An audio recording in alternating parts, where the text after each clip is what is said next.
Here we are at the SSE Arena in Belfast, formerly the Odyssey Arena, where Michael Conlan will be fighting for a world title against Luis Alberto Lopez on Saturday night.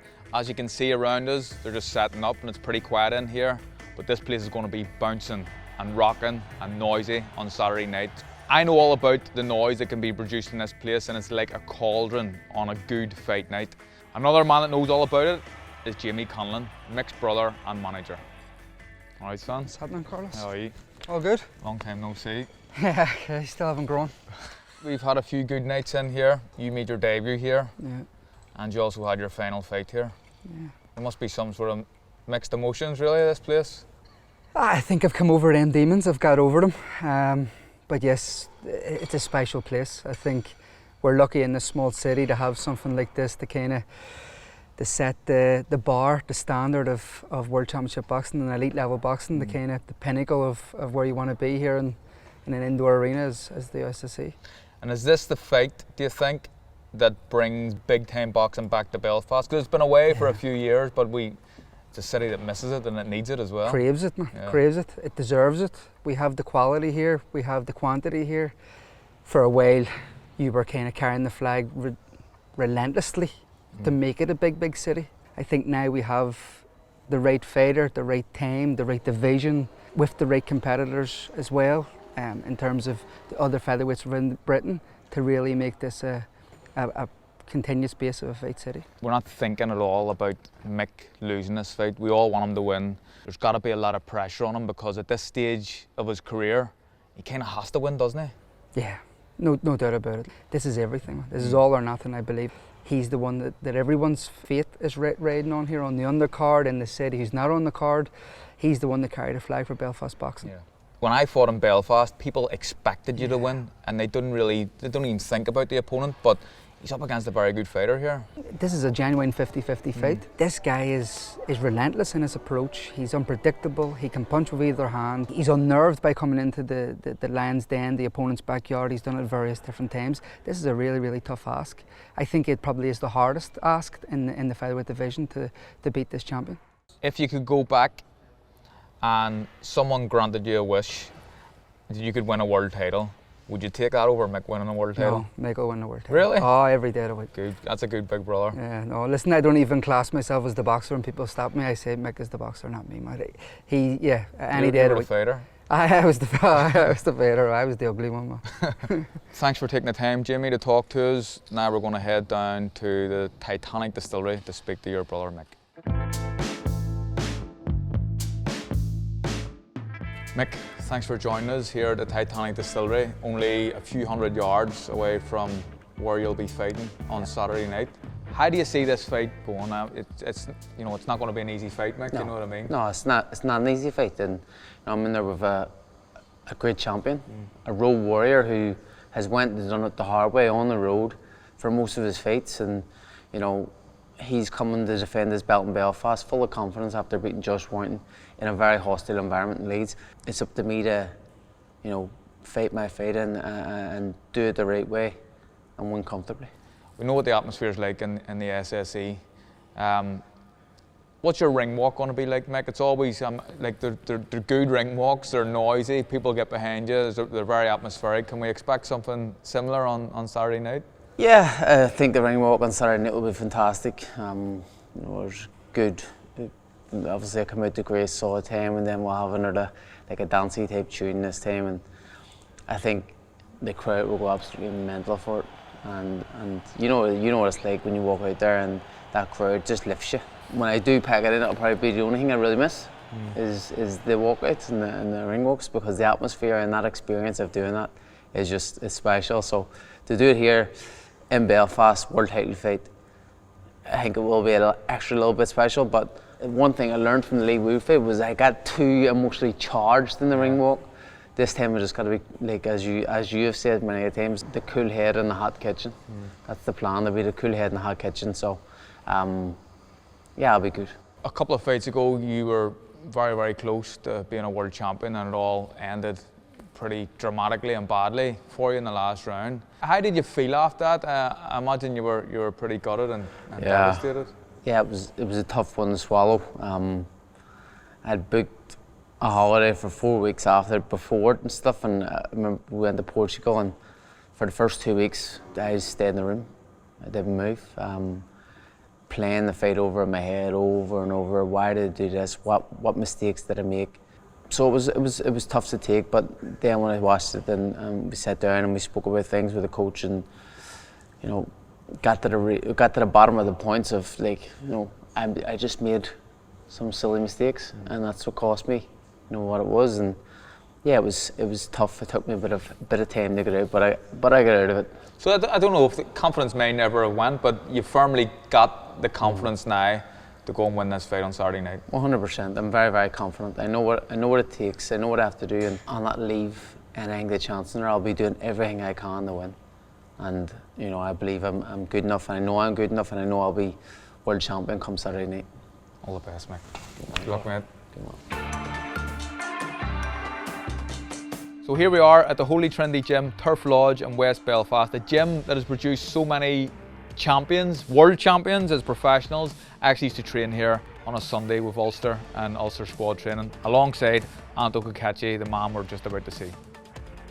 Anto, thanks for joining us. First defence of the IBO world title in Belfast. How does that feel? It feels good, mate. 7.5, 8 years in the making.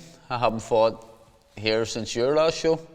Since Chris Avalos, Yeah. so it was 7.5, 8 years ago. So it's great, mate. I'm fighting in front of the home fans who have had to sit and watch me on TV, and even family who wouldn't be able to come to the shows and whatever else. So being on such a good show with, you know, world title, Michael Conlan fighting for a world title, another one, Paddy McCrory and all the boys. So it's a privilege.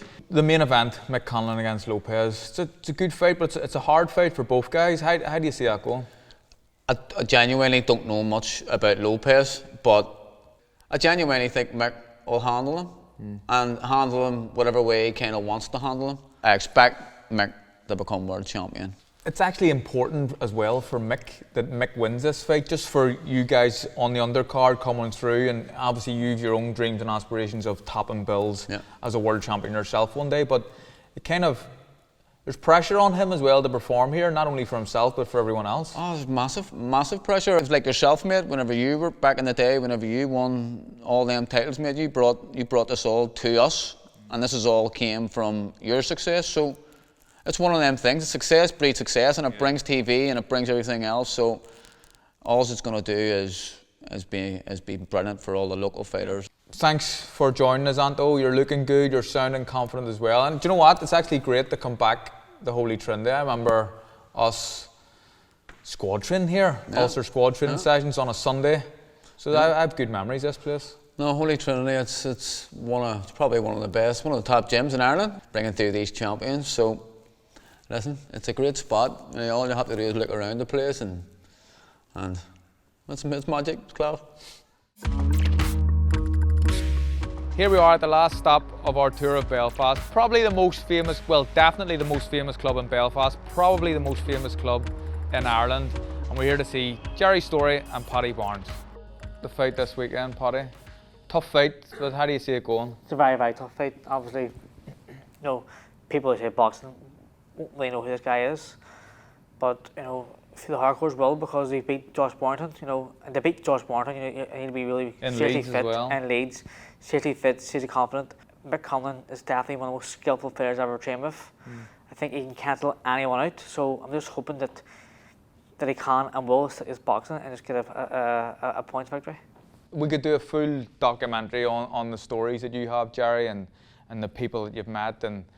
But talk to us about the impact boxing has had in Northern Ireland, especially during the trouble, and some of the things that you had done, like you had the parachute regiment here, you were training the IRA and the Loyalist paramilitaries in the cages. Tell us about some of them stories. Well, if you were going to maybe with the Loyalists, the paramilitaries, Gusty Spence, he had sent word out that would go up and have a talk with them, have a meeting with them, that he would love if I would go into the cages and train UVF? UVF, were any of the Loyalist prisoners there. So I agreed, certainly agreed. And that was it. Well, then we had Ireland boxed Italy in Rumford Street. In the Loyalist In Club, the my Loyalist granddad Club. tells me about that story. Full Yeah. score, it's a full scale international Ireland, and people were worrying about that because it wasn't too long after the Le Mans bombing, Right. and they were concerned. And I had said to Felix Jones, then was the president of Ireland, he wanted to cancel the show. He was nervous about it. He says, Jerry, I think it's too big a risk. And I said, no, it won't be a risk. There'll be no trouble. So he asked me then, would I get guaranteed?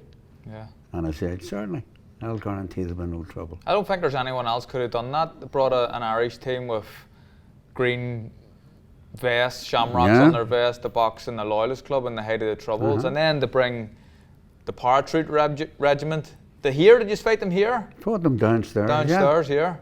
You whitewashed them as well? They were whitewashed, but that's what they said, and they were kidding me on about that. They said I done what Rommel couldn't do. Was there nothing ever between when you were with the Loyalists or with the Ra?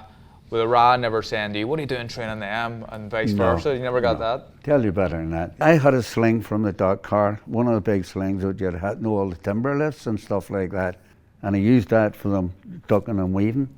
Oh, how you know, right, very good. The Loyalists would have threw that sling right over the cages to the Ra.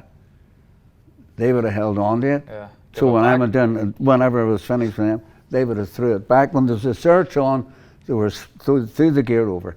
Oh, the shared equipment? Sure, you bring our gear, you get our gear over there, as long as you have it back when you're coming on a Wednesday. Yeah. And that's the way it was going, no problem.